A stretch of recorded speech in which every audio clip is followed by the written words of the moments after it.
How to check storage capacity in iPhone. Hey everyone, welcome back to the channel. If you are new here, don't forget to hit the subscribe button and turn on the notification bell to not miss any updates.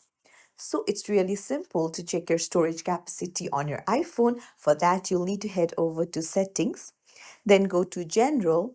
There you'll find iPhone storage, and then at the very top you can see 224 GB of 256 GB used. So 256 is your total iPhone storage, and the one in the front is the total storage that you have used. And that's it. It's as simple as that.